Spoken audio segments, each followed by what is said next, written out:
et délivre notre monde de la souffrance. La souffrance est répandue dans le monde entier.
Limbisa biso nkolo na to ya kokutana to sangana po te to kumisa to sanzola ko mona yo kumisa mana yo nkolo wa bankolo nzambe wa banzambe matondi likola matondi papa to tondi samene sebo papa na mukolo moye mon ezali mukolo mo lelo to uti ko tambola na tina musunte to na kupanza ko mona yo waneza signe ya reconnaissance to la question ya nzambe na biso et de solo to zane sebo na mukolo oyo papa ni ndokolo ba yo yali na se atamu kona ba yo ngisa biso na mukolo mo lelo to za kusenga ndi to ni sabena ni kamata no bele kasi ko iteza mukolo mo yo to bosa ni maso ba to pasi ni kakata ni ndenge na ndenge kasi to bosa na monyoso pa kumbisa ko sato na yo pambate yo za nzambe biso kumbisa mana yo mukolo mingi to tambo ni na barabara to zo kumona bamba yebi yo te baza kokama baza kometuna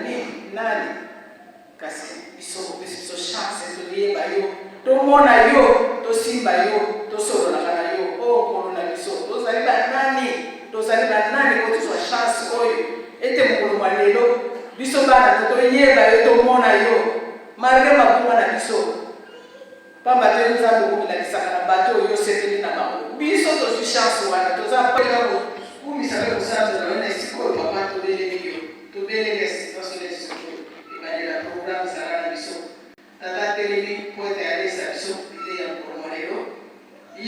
kaka moto lokola ya biso kasi yo lokolo osala kati ya bana na bato tosenga na nzambe elata ye loba kati na ye fungola biso matoi ya molimo mitema ya molimo toyoka tozwa ebande lisuka na kombo na bino misato ya bule nzambe tata mwana mpe tata molimo santo tosengelaka maso amen.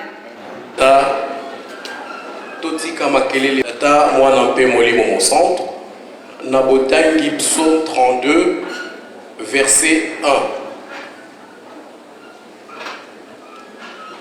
Tokotanga na psaume de David chapitre 32 verset 1.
Otika kosala masumu moto na moto atubela azwae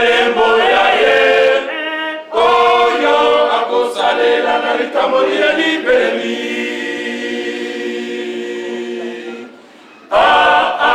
Tangwe koki, tangwe koki, nalingi nasala likambo liye, imona na omokili te. Yango nazali kosenga bino, botika kosala masumu, moto na moto atubela, azwa elembo ya ye. Oyo akosalela na likambo liye libelemi. Bosomi matata na simbisaka mokili na lingi na kamata, na pesa na oye waebinga, atosaka pemi beto mya yawe kambo oyo toyokana tana tata ekokani.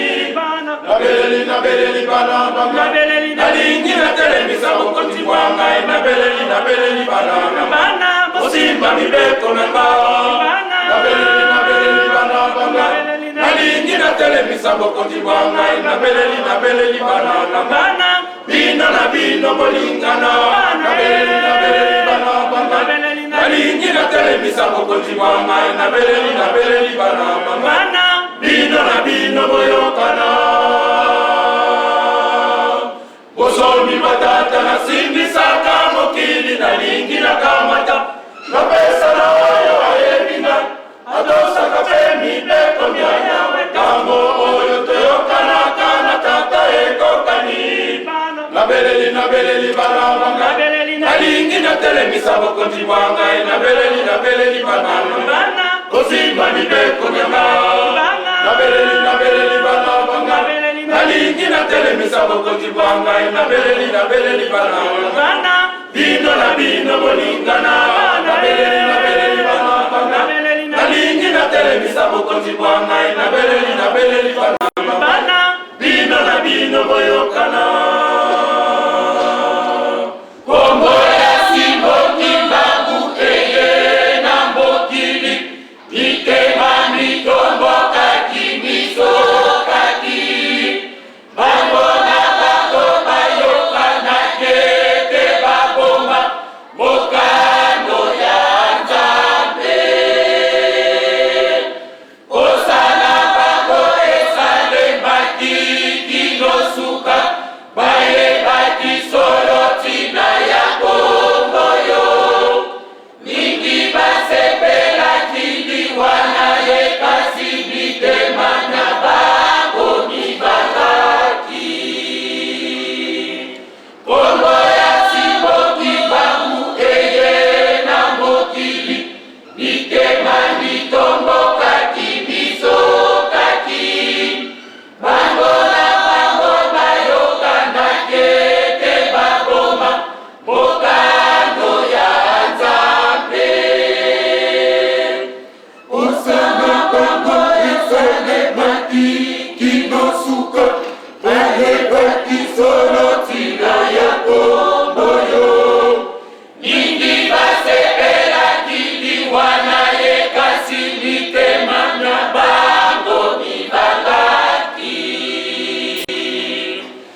bakinya.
Maintenant, Père Molimo mon centre, Toleki na deuxième lecture na biso ya mokolo malelo.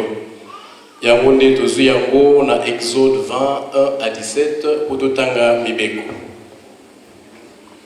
Exode 20, 1 à 17. Ce qui tozwi totangi na kombo ya tata mwana mpe molimo mon centre.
Badona mai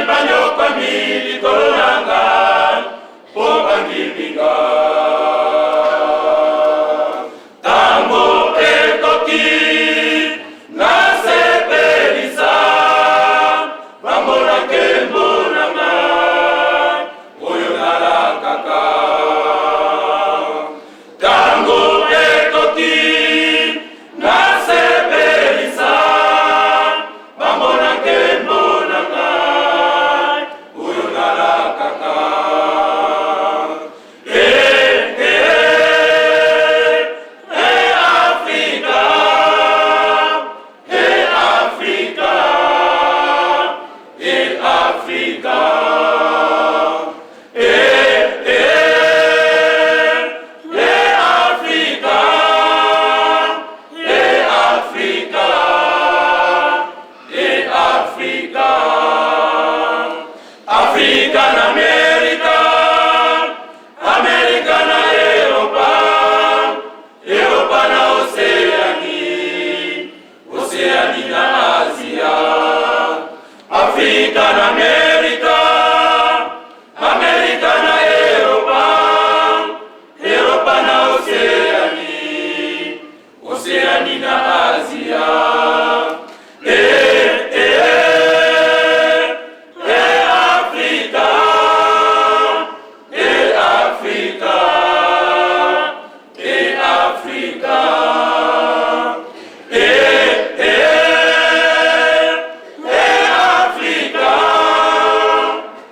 Alléluia,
lumbukia kikabundu yeto yakanikinwa iyambudulu kwa mindele bakutu bangika nipangise imila kembela lumbukia kikabundu yeto yakanikinwa iyambudulu kwa mindele bakutu bangika nipangise imila.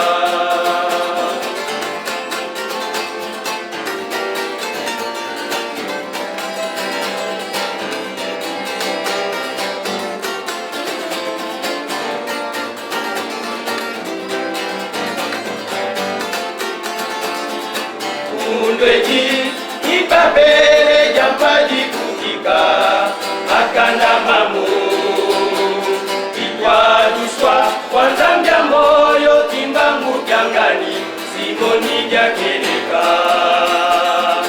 Undweji ipapele jampaji kutika akanda mamu itwaduswa kwanzambya moyo timbangu kyangani simoni jakeleka. Inga tata simo lungini kundu jandi jabalongo dipangele waiza munakatulenda mumami pasibotwa kembela waiza munakatulendombe mukiwa ikandika kelele kundu jandi idikwa isenza ya mpimba munakukikayo. Inga tata simo lungini unujani jabalongo dipangele waiza munakatulenda mumami pasibotwa kembela waiza munakatulendombe mukiwa ikandika kelenge undujani idikwa isenza ya mpimba munakukikayo.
Ô Dieu notre Père, donne-nous de retrouver ta grâce.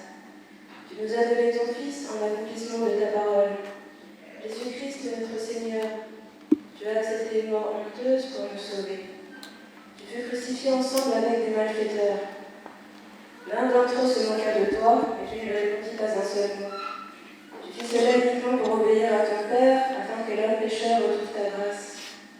Oui, tout cela fut accompli pour nous pécheurs. Ta volonté, nous le savons, c'est que nous retrouvions ta grâce ensemble avec tes saints dans les cieux. Avant ton ascension, tu avais promis le Saint-Esprit à tes disciples. Tu leur dis d'aller partout dans le monde entier prêcher ta parole. Tu leur promis la venue du Saint-Esprit qui sera avec eux, mais que le monde ne le connaîtra point. Nous lisons cela dans les Saintes Écritures. En ce jour, Dieu notre Père, Jésus-Christ notre Sauveur, Dieu le Saint-Esprit, nous sommes déségarés devant ta face. Nous nous sommes détournés de ta voix, nous négligeons tes commandements. Nous nous prosternons devant ta face pour demander ton pardon. Nous reconnaissons nos iniquités. Tu as soumis le monde à l'épreuve afin que nous puissions te connaître.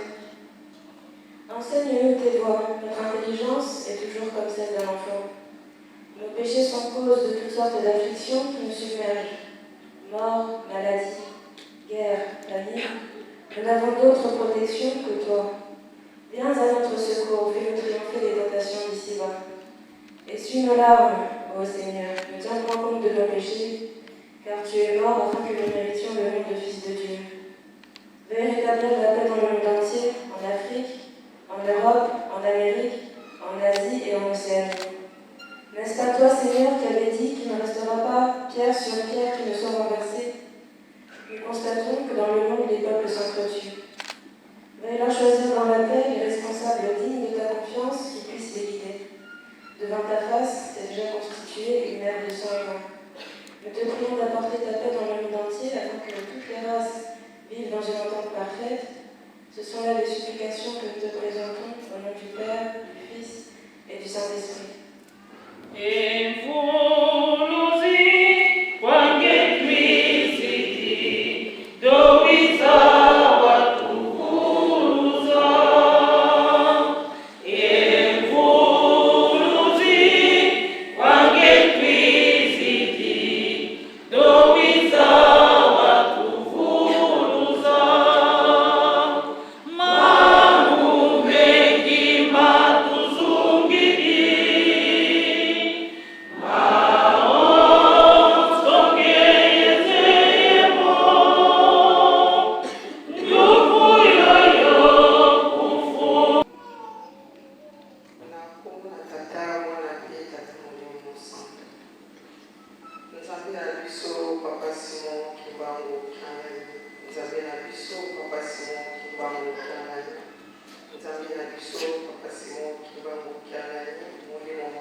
Papa, si mon kibango, nguyana yo tango etitaki papa.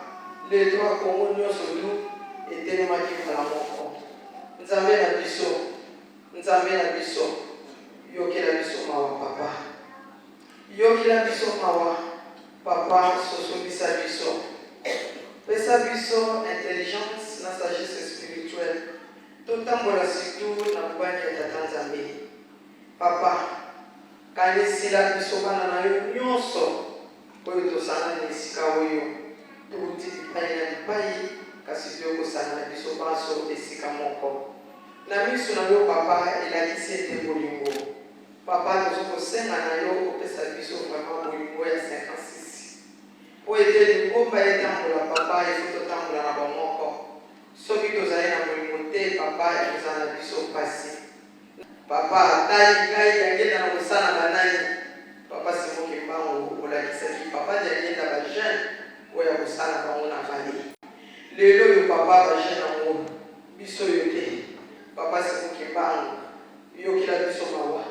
Kotala makunga mina biso te. Na se atango tozala biso bato na mabe. Kasi tomileli na mokolo monene oyo ya 6 avril papa. Tosengi na yo tozongisela biso liaison spirituelle papa simoki mbango. Yokila biso mawa yo ozali Nzambe. Papa tala bapasi na biso.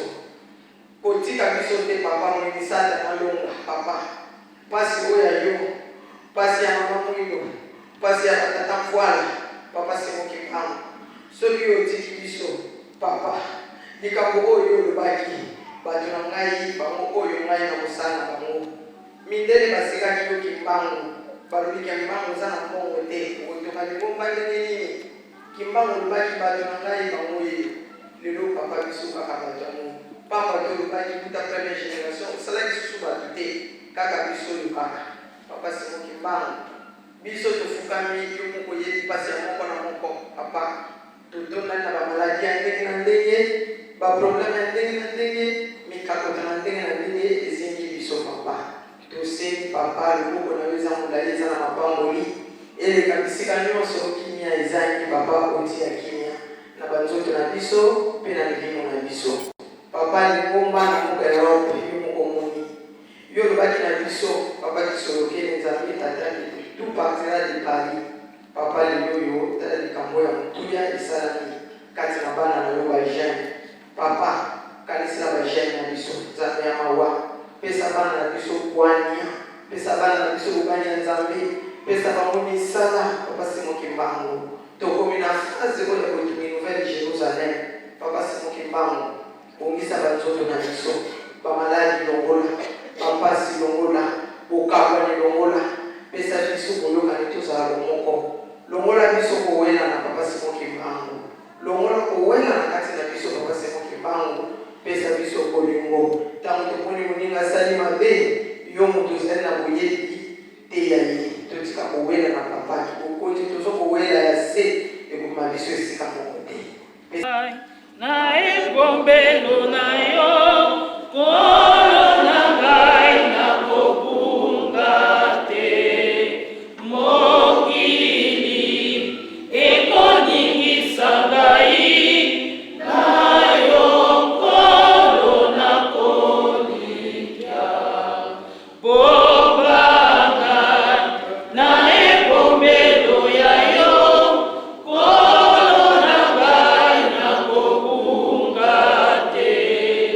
Mokili ekoningisa ngai. Na yo kolo na kolikya. Tala Satana akoluka. Pona bungisa elembo na ngai.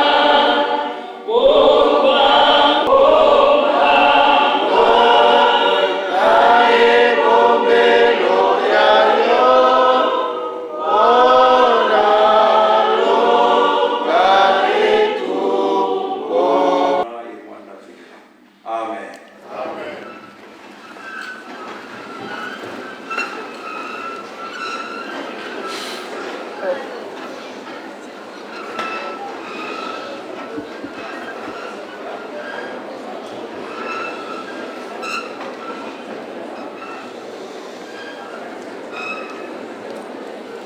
na Congo ya tata mwana mpe molimo mosantu totika makelele bapapa mpe bamama totika makelele s'il vous plaît ngonga ekoki toleka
tomona pe tateli musantu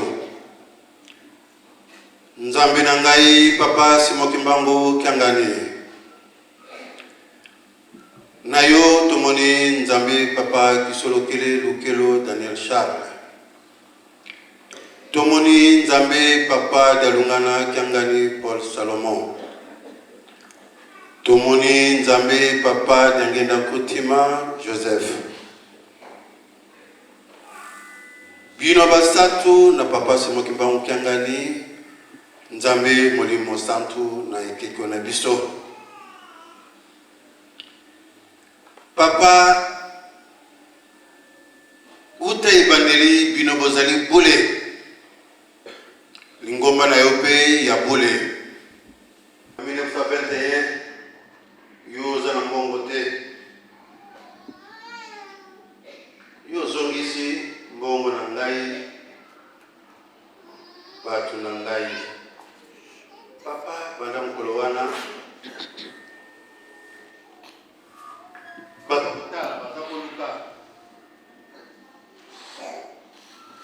basuduki bana mobiso na kati na Paris to na Europe papa toye maboko pamba te toye kokokisa profesi na yo tomemi mwa meya oyo melelo papa tomemi meya kaka te ya kokanka oyo tosali lelo kobana na esiko oyo tozali papa yo tinaka deja basoda ya molimo na bandako na biso mokona nde mokolo ebandaka po toye aliniso soki papa okosi biso kimela bandako na biso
Mpona bandeko bayaki na retard totangaki liboso na Psaume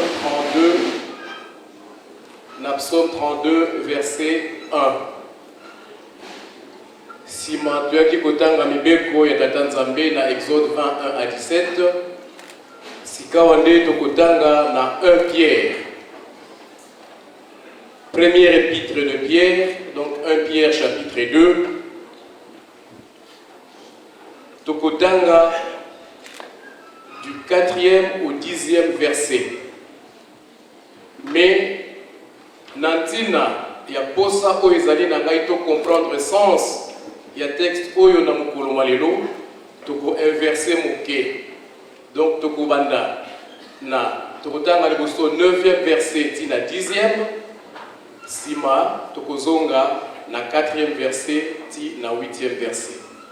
1 Pierre chapitre 2 verset 9 à 10 simande tozongi na verset 4 à 8 nde totangi na kombo ya tata mwana mpe molimo mosantu yo nzambe tata mwana mpe molimo mosantu papa Simoki Mbangu Kiangani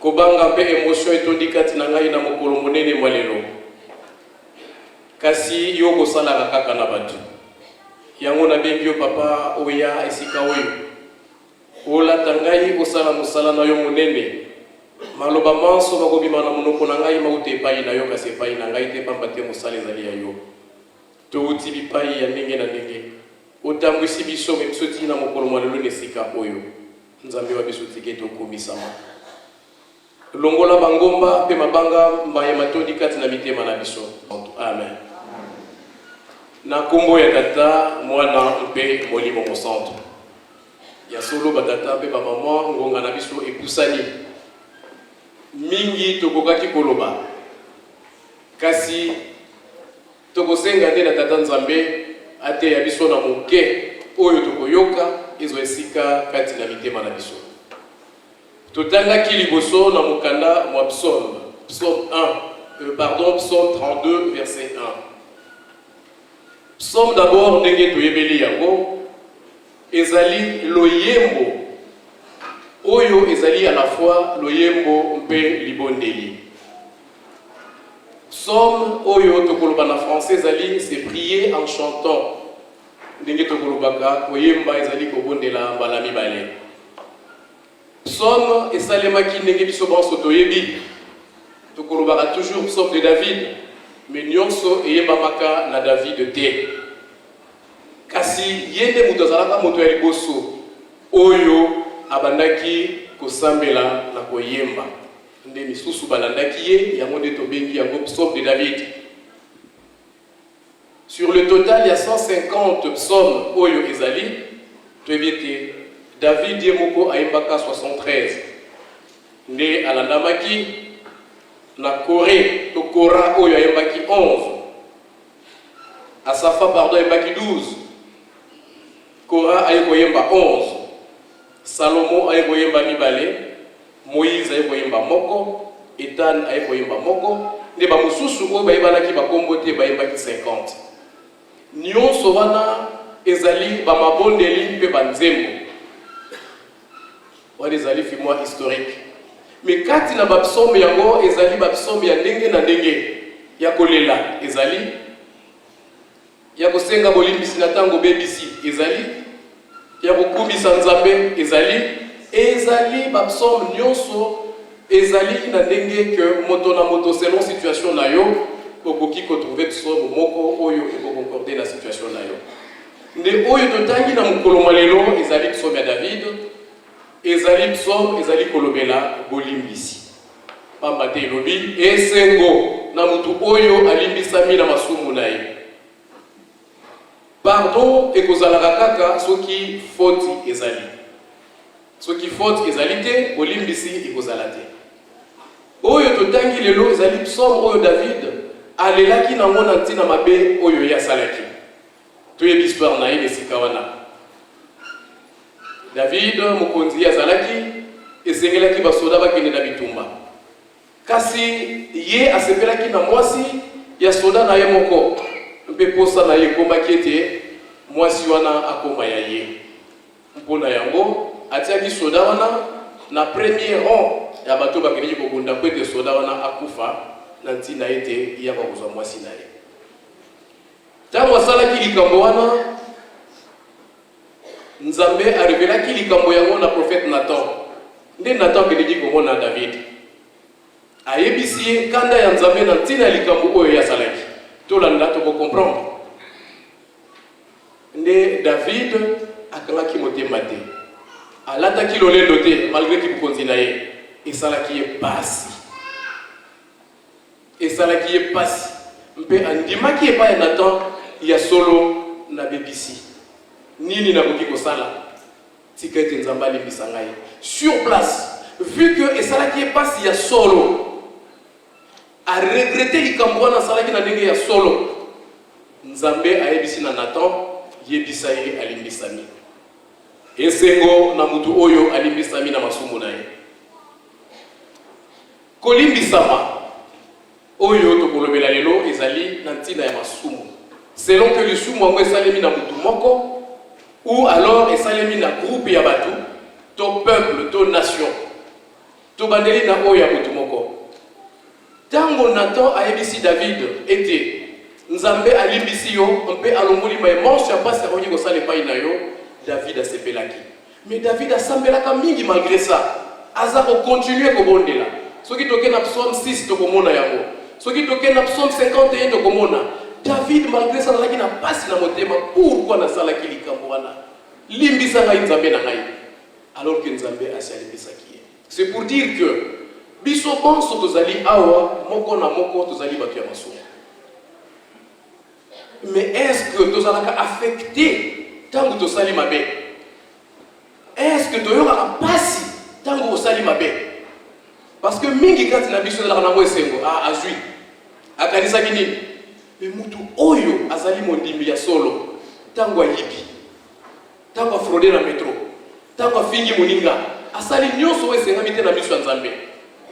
Soki otubeli na solo, osambeli na solo, olakisi pasi wana, nzambe akolimbisaka. Voilà pour nani papa Simon Kimbangu qui a regardé le bébé la mutumoi. Botu bela masumu na bino. On peut être topé toi ma.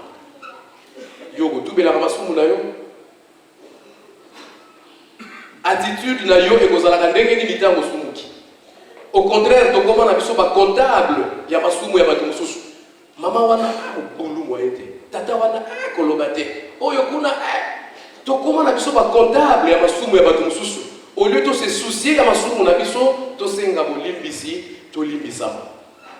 Papa, asa ko senga tout le monde a semizembo, Jésus purifie-moi de mes péchés. Pour nani, asa ko l'accepter de to petolama. Butu na moyi moko na moko mondi mizala na conscience wana. Potango petolami nzambe azongi katina yo. Wana sur le plan individuel. Sur le plan d'ordre communautaire. Adam na Eve, papa lobi na biso bazalaki batu moyindo. Mpe ezali ndenge wana. Babebisaki. Malheureusement ngonga ezali penza moke, moye tokota na mozuli ezali te. Mais tokoleka kama likolo peut te comprendre. Tango Adam na Eve baye kobebisa. Pasi eye kokota na mokili. Pasi tango eye kokota ezali te poso moyindo ekotaki na mowumbu. Pasi na pasi. Pasi ekoteli biso. Mais tango Adam na Eve babebisaki, eloko nini esalemaki? Nzambe a détourné face na ye. Alongoli regard na ye na mutu mwindu. Conséquence nango ezalaki nini? Mutu mwindu akomi na pasi. Tokomi peuple opprimé. Tokomi peuple ya pasi. Esclavagisme. Mais Nzambe kaka na mawa na ye. Atali alobi me ngai kaka pe mutu nakelaki bato oyo. Soki pe natiki bango kaka boye pasi. Et Sengeli n'a racheté peuple nangai. Nzambe aye ko racheter biso. Na ndenge nini? Nzambe azalaka toujours na mawa. Akoyanga kaka vers moto po etelingi moto azala na esengo. Azala na kimia pamba takelaki moto po moto amona pasité. Yango wana ndenge toyebi papa bamemi biso na processus ya bolimbisi. Tosenga bolimbisi ya bakoko na biso Adam na Eva. Tosengi bolimbisi. Tango tosengi bolimbisi. Eloko nini eye to esengelaki eya la libération. Tokoma libéré na lisumu oyo ezalaki kotia biso na position moko d'ordre ya infériorité. Heureux l'homme à qui la transgression est remise. Nzambe na mawanaye abikisi biso. Mais puisqu'il s'agissait d'un péché communautaire, oyo, peuple mobimba, le peuple noir, Tosalaki à travers nos ancêtres Adam et Ève, il a fallu que cette libération se fasse par quelqu'un de précis. C'était une mission particulière. Et c'est ce qui vaudra à l'envoyer Papa Simon Kimbangu le nom de spécial. Papa Simon Kimbangu a une mission beaucoup spéciale, celle de libérer l'homme noir de l'oppression du péché, mais également de l'oppression par d'autres peuples. Total la mission beaucoup de bien tant que chinois bozo sala naye ozanoga kanamawa. Et l'équipe kolomingité na Kinshasa bakangi ba indien baza kokende ko célébrer fête moko côté à est. Bazui bango moko ba matina ba 4x4 allez bazui ba congolais ba tie bango na ba coffre. Et les cas qui na RTC dans notre propre pays Nous sommes soumis à l'oppression, à l'injustice, à la déconsidération. En 2015, s'il vous plaît, Congolais na kati ya coffre, bato DGM bakangi batwana. Pour la nini, tous allez kaka na pasi, na lisumu wana ba conséquences nango ezali kaka. Mais le kola nzambe azali nzambe ya mawa. Puisque ceux qui nzambe alimbisi, ba conséquences ya lisumu pe ekendeke. Alongoli lisumu na ba conséquences nango ekei. Yango wana ndingi na loba kitango eza muke malheureusement nzambe na bolingo na ye na bomoko na bango kati na bango misatu alobi molimo mosantu yonde muto kende. Papa Simon Kimbangu asengaki nakende kolanda peuple wana nga moko na bikisa bango. Papa Mfumolonga bandaki mingi ko utiliser l'expression où est dans la Bible. Mais la centième brebis égarée. La centième brebis égarée. Tikanaya n'a récupéré bango. C'était une mission spéciale, particulière. Yangwana Papa Simon Kimbangu Bengami, envoyé spécial de notre Jésus-Christ. On peut être aya kolongolanga inayo na pasi oyo tozalaki na yango. Nde na tango wana Papa Simon Kimbangu akitina mokili batata pe ba maman. Kasi koya na ye ya Papa Simon Kimbangu peut être kolongolanga inayo na mowumbu oyo tozalaki. Est-ce que tondimi? Est-ce que tolandi? Est-ce que toli kotosa? Yango wana tokende molai mingi te tango eza moke. Soki tozongi to méditer mingi. Bolimbisi ekolongolaka lisumu mpe ba conséquences na yango. Tango nzambe alimbisi biso, apesi biso motindami oyo ndenge tokolanda sikoyo, mpo ete aya kotelemisa biso. Alongola biso na libulu wana tozali. Mais d'abord ezali kosenga effort ya moko na moko kati na ngai na yo. Mpo ete tondima ya solo tozalaki bato ya mabe, tobebisaki molimo mosantu aye po eta sikola biso, atelemisa biso mpe tondima ye.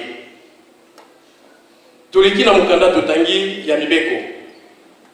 Mobeko tokozabe mobeko moko oyo ya liboso elobi ngai nzambe na yo oyo nabimisaki yo na Egypte.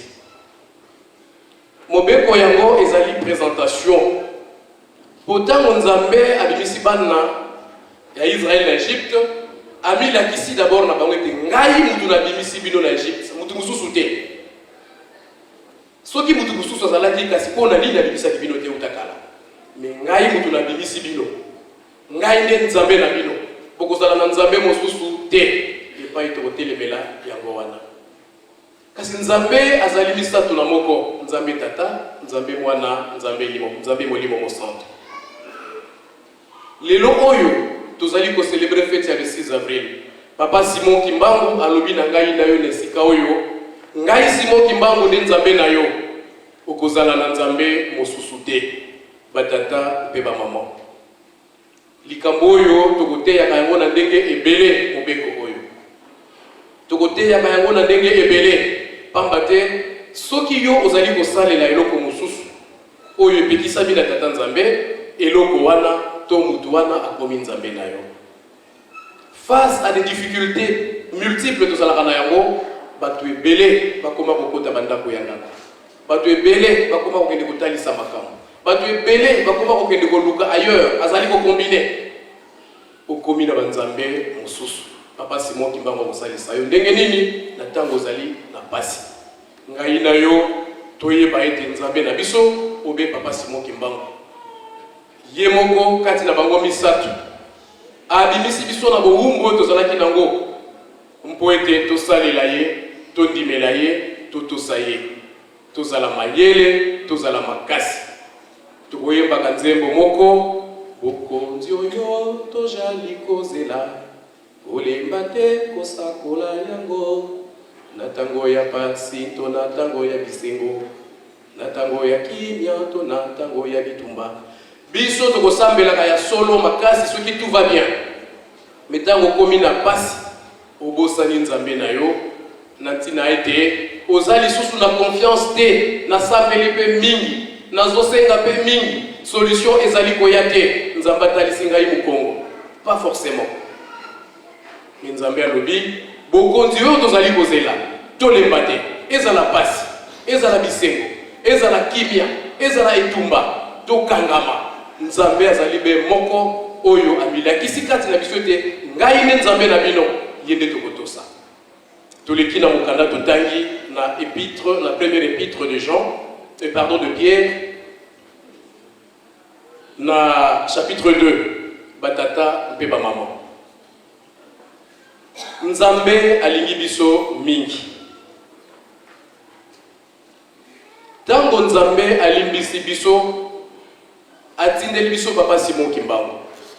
Mpo ete aya kolongola ngai na yo na pasi oyo tozalaki na yango, Nzambe alingaki ete toyeba ye mpe tosalela ye. Yango Pierre oyo azalaki pécheur, mais tango nkolo Yesu aye aza koluka ba disciple, entre autres aye kozwa Pierre na André, yo tokolobela kaka Pierre. Ayebisi ye boye, ozali pécheur ya bambisi, kasi ngai nasengi yo okoma pécheur d'homme, okende kopeshe milimo ya bato. Pierre azalaki mosali monene kati na bayekoli ya tata ya nkolo Yesu. Pierre azali koteya, azali kolamusa bato. Nde na ntina na yango akangamaki pamba te azalaki makasi na mosala ya nkolo Yesu. Nde na mateyi na ye ntango ekokangama na baromain, mais azali kokoma na bandimi oyo bazalaki na bisika ya ndenge na ndenge. Arapele bango likambo tokotanga oyo totangi ndenge tokolobela yango. Alobi boye, bino bozali libota ya talo, libota oyo eponama, libota ya bilombe. Boponama utakala, boponama utakala na mayele ya tata Nzambe po ete bosalela ye. Nasengi bino nini, bomi sosola, bomi yeba, ete bozali batu ya talo, bozali batu ya valeur. Bozalaka na bino batu te. Bozalaka kimia, bozalaka lokola mikuwa, oyo papa fumalonga banani koloba na biso butu moye. Me bozoko yeba te ke bozali eloko ya talo, bozali libota ya talo, batata pe ba mama totelema mokene sika wana. Ngai na yo tondimi kolanda tata Simon Kimbangu. Tobengami bakimbangiste. Nzoka nde etamboli na biso, efandeli na biso, et refléter exactement oyo papa Simon Kimbangu ayaki kosala kati na biso. Pamba te Pierre alobi yango malamu. D'abord un a cité ba incrédule. Batu mususu bakondima na bango te likambo oyo ya Nzambe, oyo na koloba na bino bakondima yango te. Mais c'est tout à fait normal parce que ils sont destinés à l'incrédulité. Nyonso bokoloba na bango bakondima te. Ndenge na mokolo lelo tokoloba ke cheminement esalemi mingi. Yo koloba na bato tata Simon Kimbangu molimo mosantu et comme sujet scandale. Mais oui, Pierre alobi ezali normal. Yango na bato mususu ata oteyi aza kobonga na te tikaye parce qu'il est déjà destiné à ce sort là. Bakondima na bango te. Boko swana kutu boko kamatana. Simon Kimbangu molimo mosantu depuis quand? Et Pierre alobi, ils sont destinés à cela. Mais bino boponama, biso toponama, c'est au pluriel.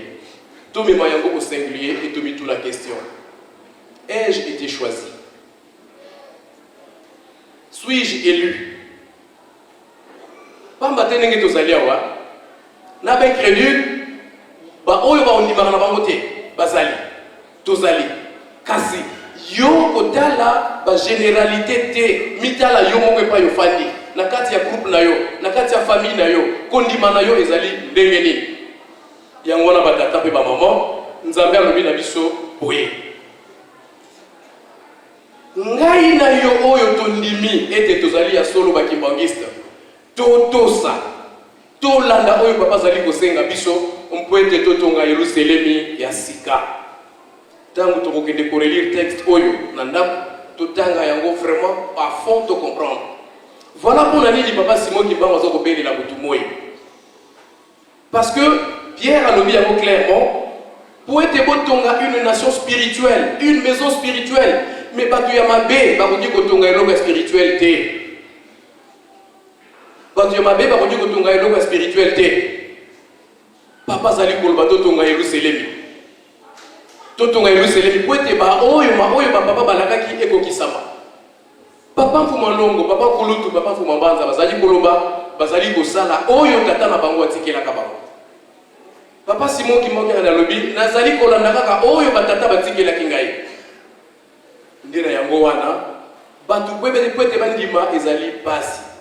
Mais nkolo Yesu alobi molimo mosanga kozala na bino mokili bakoyeba ete kasi bino bokoyeba ye pamba te akovanda na bino seko na seko.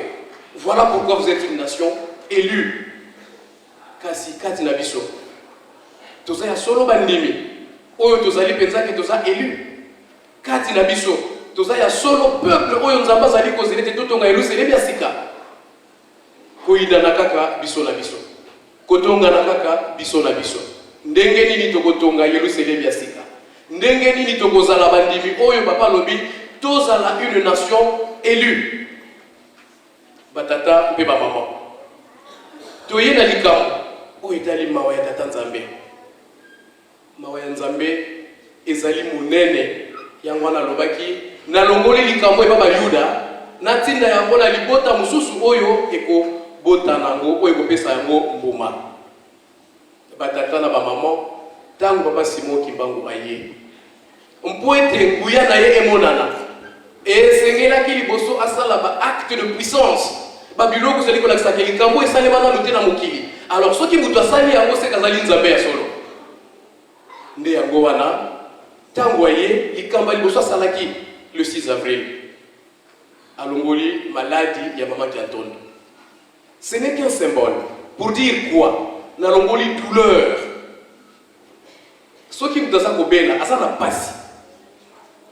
Mais soki mutu wana aza guéri a commis na soulagement, a commis na consolation. Donc, c'est un symbole pour dire que malade ya maman Kiantondo ezalaki bohumbu oyo ngai na yo bato moyindo tozalaki na mokati na mokili. Mais ye aye kolongola maladi wana. Donc aye kolongola douleur wana po ete ngai na yo tokoma libre. Po tosalela ye dans la liberté, na ndenge ya kimia, na ndenge ya solo.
de Papa Simon Kimbangu Kiangani, premier jeune au sein de l'Ijiki. En cette journée du 6 avril, nous disons gloire et honneur à Papa Simon Kimbangu pour le message de paix et de libération qu'il nous a apporté pour que l'homme dans l'ensemble et en particulier l'homme noir puisse retrouver sa place au sein de l'humanité. À Papa Simon Kimbangu Kiangani, nous adressons nos profonds remerciements. Nous tenons également à remercier Maman Marie Mouilou-Kina, conseiller et représentant de Papa Simon Kimbangu Kiangani ici en France.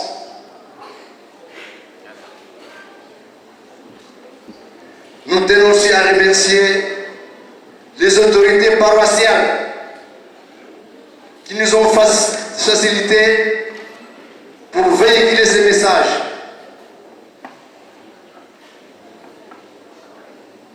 À vous, fidèles kimbanguistes, c'est vous. C'est vous.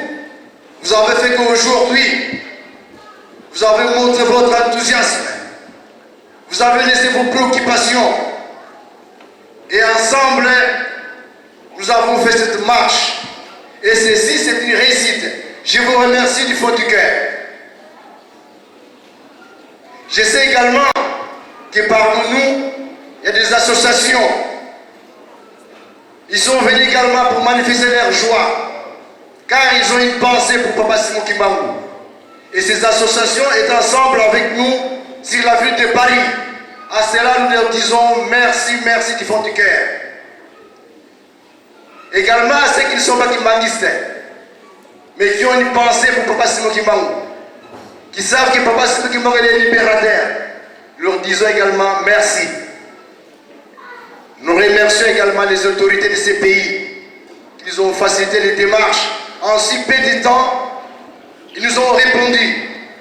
Je sais qu'ils ne sont pas là, mais nous leur disons merci, merci pour ce qu'ils sont en train de faire pour nous, l'Ijiki.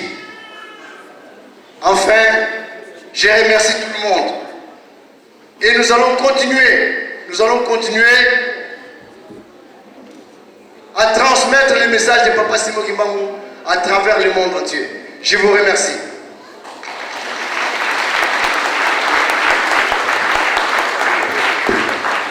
Nous avons commencé par une marche symbolique, joyeuse, en signe de victoire, et c'est aussi une façon d'évangéliser ou de transmettre, si pas les enseignements de Papa Simon Kimbangu, ou faire connaître son nom de par le monde, plus particulièrement à Paris, comme Papa l'avait dit autrefois, que les concierges de s'élever afin qu'ils puissent les saluer.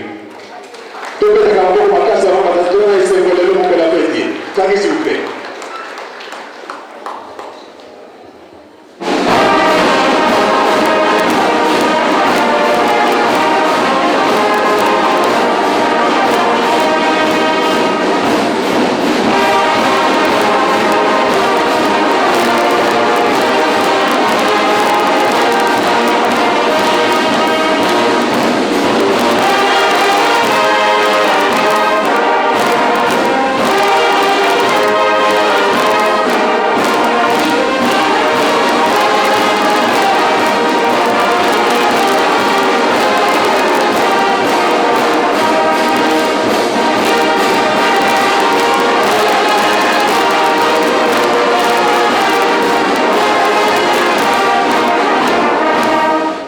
Saluez nos responsables en trois noms, celui du Père, du Fils et du Saint-Esprit. Au nom du Père, du Fils et du Saint-Esprit.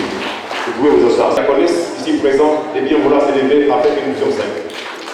Côté les mains, s'il vous plaît. Pas de question.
veuillez vous asseoir s'il vous plaît. Ah, Bazali. Tout le monde va s'il vous plaît.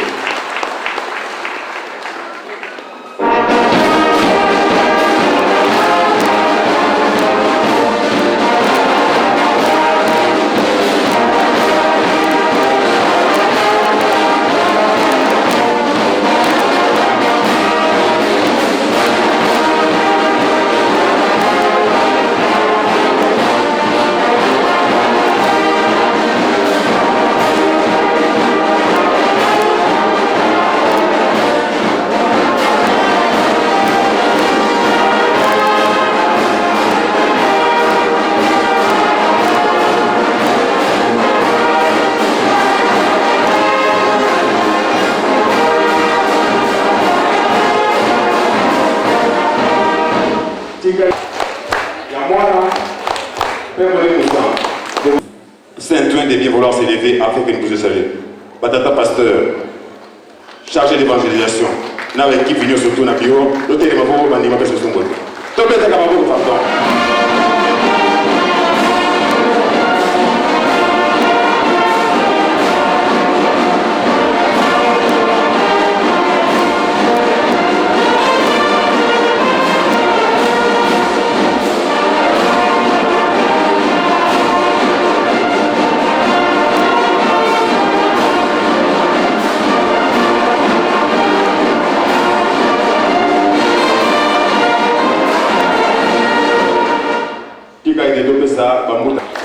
Père Molin Moussantre, devant le dossier, au révérend pasteur responsable de la paroisse de Saint-Denis, en la personne de papa Diba Tiangoy, papa, nous vous prions de bien vouloir vous lever afin que nous puissions vous saluer.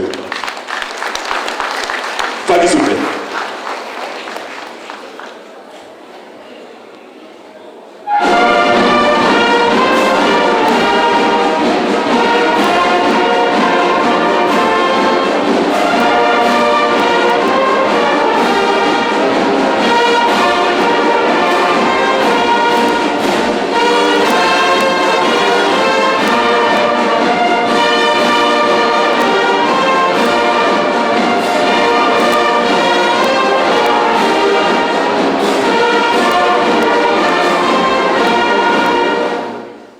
Saluer notre cher papa responsable de la paroisse de Saint-Denis, en toi nom, celui du Père, du Fils et du Saint-Esprit. Au nom du Père, du Fils et du Saint-Esprit.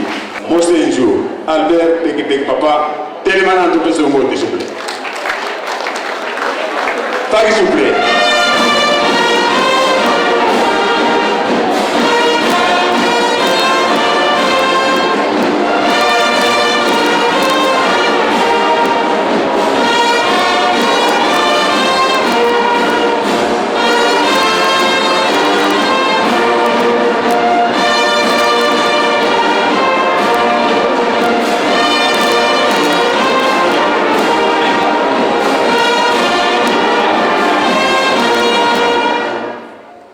Tika a été topé ça, papa révérend pasteur Mbote Yaïsengo, où il y a un responsable de la paroisse à Saint-Ouen, na komba tata mwana peli Moussantre. Na komba tata, ya mwana, Père Mene Moussantre. Ole kala liboso, pour aider, pour la suite, il y a programme.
Depuis minuit, biso bana no ya poto yo moni na le 6 avril 1921 na tango wana mama Kantondo ya kozela yo na nzela mais biso bana na yo na kati na mokili mopoto to sali reconnaissance ya ngai na baninga pona kombo na yo papa yango yo moni na tango yo pesa mili na ngai mwana na yo na lega na liboso pona continuité ya programme tikate maimanso lega na kimia na kombo na bino misata ta mwana pe mo santo amen na kombo ya tata mwana pe tokosenga bana nkole oyo nyonso baza na kati na salle bako kotelema po tokopesa bango moto bana nkole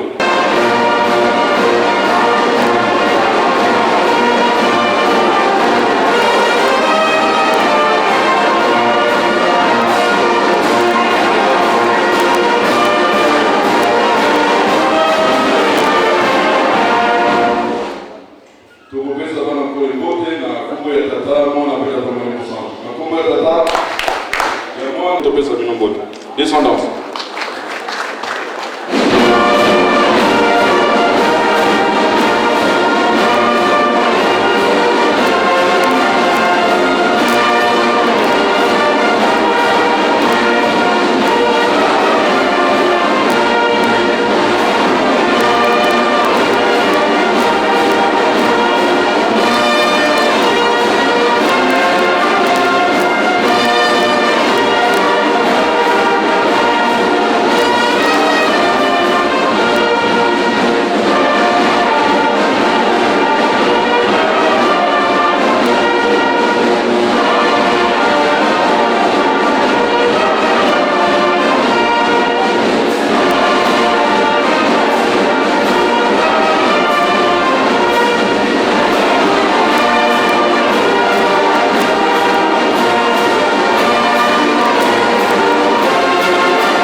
Même dans Psaume 32 ou 33, Balobi était heureuse la nation dont l'Éternel le Dieu, Libota et Semona Liboto yo Nzambe Azakat Nabango, Ezali Abiso Moko, Yango Lelo Ngaina yo, Tozana Katne Shikoyo, Tokomi na Tango yo, Tokopesa Lukumu Baya maman conseillère, Toyokana. Mingi bako se poser la question pour la nini papa pasteur du bâti Ayaza Mukolo pour la nini ya l'équité atiki yekuna à l'équité to yokana kinde mona to yima yima na bisote nyoso ezali ya biso ndenge to tikolo ba to wela mbango na montre tango komi o to kotelemisa ka mama conseillère na yango mama dodo kolo mama telema biso bana na yo to pesa yo mote na katna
na kati ya mboka bule tokopesa tata molimo santu mbote na kombo ya tata mwana pe tata molimo santu na kombo ya tata ya mwana pe tata molimo santu sikoyo tokomi na tour ya fleur tokosenga na chorale ya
ba mama bobongisa le 27 tokutana lisusu boye ekozala kitoko mingi nyonso eza ya biso ndenge tokuti koloba tout à l'heure mutu abima te bisika oyo eza bisika ngani tosala mosala papa Matoi mpe misu na ye ezali bipai boye yango tokosenga na service à presse directeur à presse okokopesa mama micro akokolendesa biso biso tosuki wana na kombo tata mwana mpe tata molimo santo amen.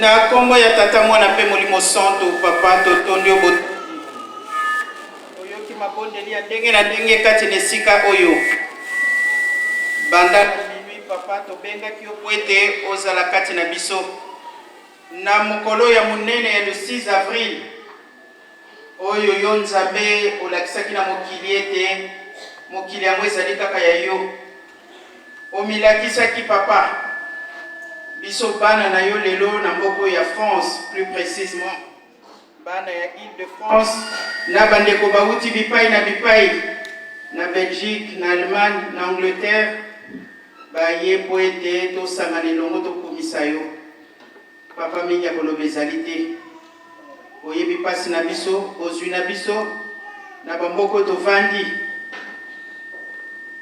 pambola mwana moko sangisa biso tozala bomoko surtout tosalelo na solo na hypocrisie papa tozana eloko kopesa yo te me topesi yo banzoto mpe milimo na biso yo nde osalela yango zala na biso banda ntango ti ntango ekoya na kombo ya tata mwana mpe molimo santo amen. Tata mwana mpe molimo santo kimbangismo ye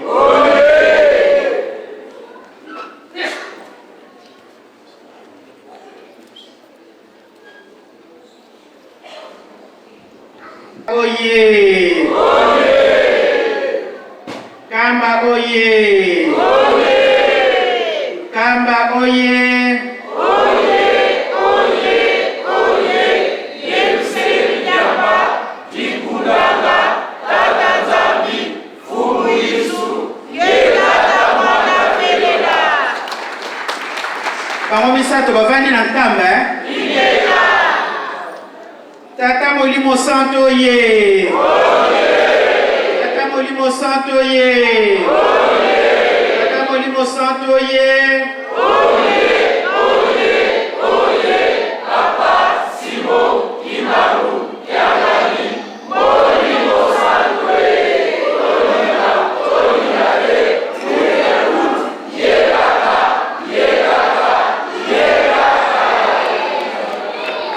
pamba te ntango na biso ekoki mosika toremercie bajeune na initiative kitoko bango basili kozwa me na bandi makambo na biso nyonso tokosalaka ekozalaka inspiration eza boye te ye moko asalaka mosala na ndenge na ye tosatondaki te ke le 6 avril biso pense tozala elongo kuna na nkamba lelo oyo opesi mbwambo asali nini ebongo mpona nini biso bana ya poto bato na bato basambela epai na bango ondire tozali na banzambe mibale baza mibale to moko mapamboli bakolukaka yango batata na bamama toyoki matei na matei tokosala commentaire te pamba te ntango na biso ndenge toyebeli mpasi na biso ya poto ti lelo nano tozwi esika na biso moko te me soki toyokani tokozwa to tokozwa te basengi biso tozala bomoko batata na bamama lelo le 6 avril mokolo ya kitoko soki biso nyonso na ndenge tobandaki kuna na defile ti tovandi awa na bilongi na biso naza komona moko aza na esengo me esengo yango naza na elike te euti kati na mitema na biso le 6 avril ezali mokolo moko ya ndenge mosusu nzambe molimo santu aye komilakisa na mokili ete ye azali nzambe lisolo mama Chatondo toyebi. Papa Simon Kimbangu makamu sio ya sali toyebi. Malgré batu bazali komekola ye. Toyebi histoire ya Jésus ndenge anamusaki Lazare. Papa Simon Kimbangu asali koleka. Na bato basalaki na ye ba mama Mikala, ba mama Clémentine, ba papa Johnny, ba papa Ndange, ba papa Zolemile. To monaki musalo bango basalaki. Oyo tozalaki na tango wana toyebi. Musala yango esalamaki na mboka oyo ezalaki komona na lokola mboka ezanga ntina. Mais lelo oyo soki totali mokili mobimba bakomi koluka okende wapi? Imanisme oye! Batata na bamama tozali kokende. Tozala bomoko. Koyinana eza na ntina moko te. Ba surprise ezali kozela biso batata na bamama. Kala mingi te tokomona yango. Oyo ezali ebandeli. Tokomona ya ebele. Oyo ezali liboso. Mais pona komona ya kitoko, il faut totambola na solo. Ndenge toyembaka nzembo na biso avant to banda culte. Tusalile salu kya nzambi mukeleka. Mukeleka. Mukeleka. Tusalile salu kya nzambi mukeleka. Enzambi mangitwa soki tosaleli yango na solo te batata na bamama ndenge tolati uniforme oyo tozali kosala mosala ya pamba ndenge papa azalaki koloba tolalela esika moko tolamukela esika moko lokola bapwali ya mbwa biso tozali baambassadeur toye na bamboka oyo po tosala toto panza sango ya Papa Simon Kimbangu. Mais lelo yo na ngai ya solo to ya watondimi soki totuni moko moko tokozala na liloba moko kasi na esaleli mutu na mutu aza kosala na ndenge na ye batikeli biso bolingo mibeko misala ba fete na biso toyebi badati wana balobaka na biso tosenga po tozwa soki tozali na likanisi moko tozali bomoko nyonso tokosenga tokozwa to tokozwa te nani ayebaki lelo oyo ete bakonzi ya ndenge na ndenge bakokende na nkamba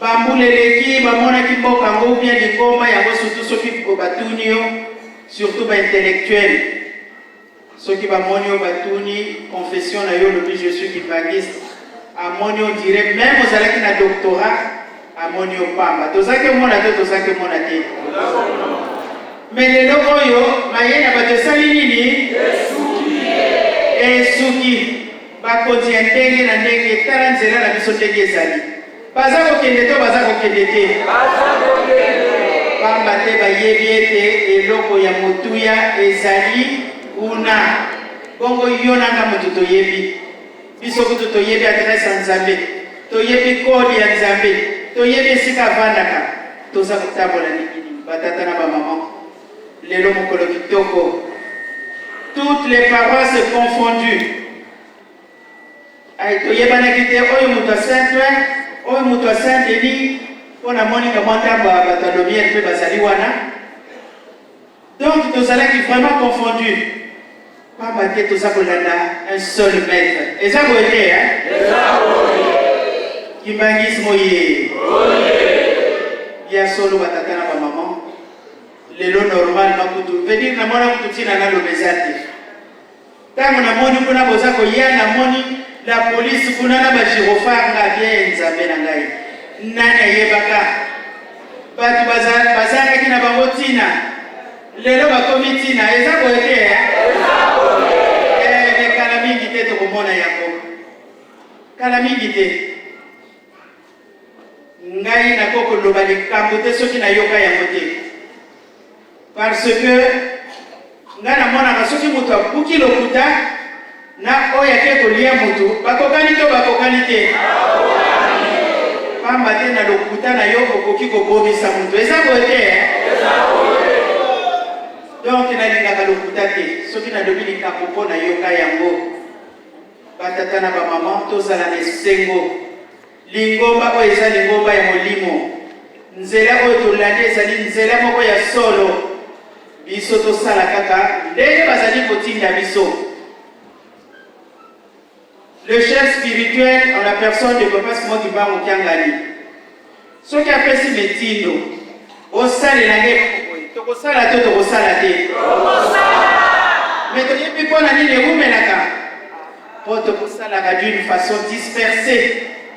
Soki lelo oyo kaka tozwi telefone papa lobi botindela ngai papa te toyebi ete vache mare ya nkambo ezali nani biso soki papa sengi eloko meme lelo alobiki nalingi kosombelanga avion tokokoka to tokokoka te tokokoka yango parce que biso na poto tozali mpe na volonté ya solo mais biso bozwi na biso eleki oyo baza na Afrique mais biso lelo oyo ya solo ntango toza kosala bato na ndenge na bango mais na bandi lelo ndenge tokoti mobu ya sika le 6 avril makambo ya kokabwana abuo oyo etikali nyenye biso tozalaka na mabondeli oyo etikali ye moko kokokisa tosengaka na solo batata na bamama mais soki toza kosenga na ndenge moko soki ndenge nini moninga alingi kosenga likambo ate tika bango ou bien tika ye moninga aza na pasi moninga boyo aza kobela tosengela ye tika ye pasaka lofundu daye kutu ngane tolobanaka te bamama to bango eza koyela biso lobi soki naza koloba ndenge nalobi surtout na mikro baza kofilme lelo mpe mokolo kitoko meme na ndako nakomonaka soki napuki lokuta ondire kokutenga nayebi kutu te pri nini lelo le 6 avril makambo eza kozela biso na liboso batata na bamama venir soki nzambe asalaki biso nyonso tomona yango nandimi te mbele mabe ezali eza boye te mpo na ntango wana mutu nyonso akobanga me lokola tomoni te ntango mosusu dute me tozalaka na dute te totalaka epai tozali kokende aéroport ya wana eza kosalela mokolo mosusu tokomona kaka avion moko kutu bakomaka nini to Air France biso kuna bakomona Air Nkamba ekotinda te ekotinda pamba te boyoka neleki nyonso surtout bolingo batata na bamama me ndenge tofandi ya bamosusu mbota pamba topesanaka te tomonaka to tomonaka te. Mais à partir d'aujourd'hui, le 6 avril 2015, à vous, Pamba Silisa année 2015, au côté en 2016, Patatana maman, Toyelite, Totalaka, maman fait le côté, et Goyeba, et ça côté, Naki Kongo, Baloba Kabuno, Tanufunu, et Kadimuno Telame. Donc, Naza Natina, mon côté, Imagis Oye. Au moment de pauvreté, la biso, Fonasa la Kaka, Nokito Silisa Maloba. Mais Nzoka, ezali occasion, Potote na biso, parce que vraiment, les Kamo et Tosali, les lois Kitoko, Tosepelisi Nzambe na biso. Ton legacy était vraiment Tosali, ambassadeur naïe. Totambolier, Tibotambola, Kikana Tambola, Kitipona, Lobaki, Lobi, Badev Saramakolo, Asibat Badev Saramakolo, Bapes Nate, Yamana Bomoni, Nayato Zuinamoka, la station Waname, Batatana Bamama, Kitambala, Soukia Moutoune, Telemakinga, Nalobi Nazako, l'autre Béni. Vraiment, parce que en 1987, il y a centenaire à Papa Simon Kimbangu, Nazaraki n'a pas toté. Ma campagne de Salam en Afrique, c'est vrai. Tout le monde a un extraordinaire. Tant que Salam n'a pas de Papa Simon Kimbangu, mon canal du roi, les Kamamoué Salam n'a pas et ça n'est pas de pour ce. Ça vous aider, hein? yango wana batata na bamama totambola kaka na solo nzambe akokosaka na ye te nyonso baloba tokomona yango etikali nango mosika te tobanga liwa pamba te toyebi ngonga te toyebi mokolo te me mokolo wana nzambe akosala likambo esalema nano na mokili te na bawei na biso bato ya bomoi tokosala nini tokomona na farafara tobanga likambo wana baye kobakisela biso na papa tout partira de ayayayayaya bana ya pari oye tozali na niongo monene parce que papa fandaki na biso mingi bateyi biso mingi na papa kulutu toza na niongo na ye ya kosakana te madame vraiment to honore bango po bazala na esengo bafandi na nkamba baza kotala biso osala boyatali oyavandi radio mumaza oyavandi radio mumaza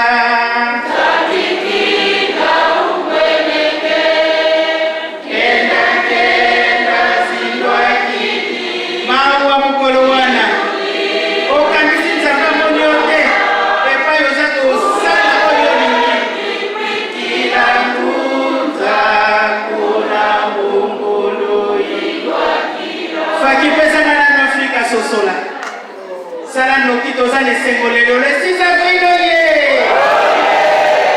papa oye banele misala oye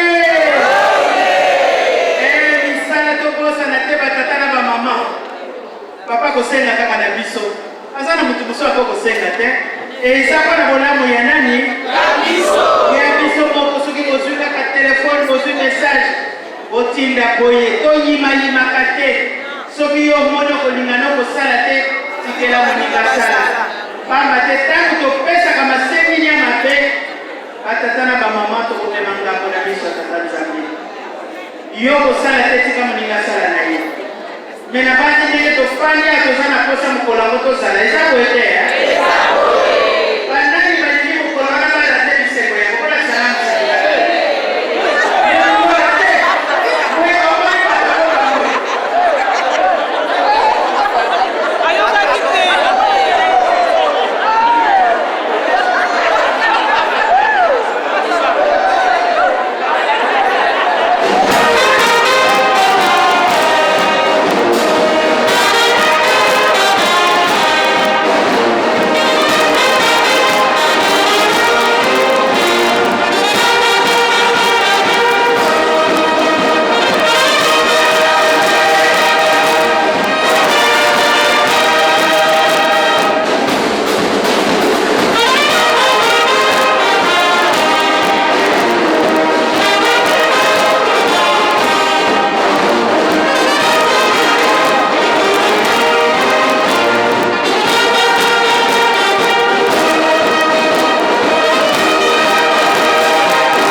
Na kombo ya tata ya mwana peta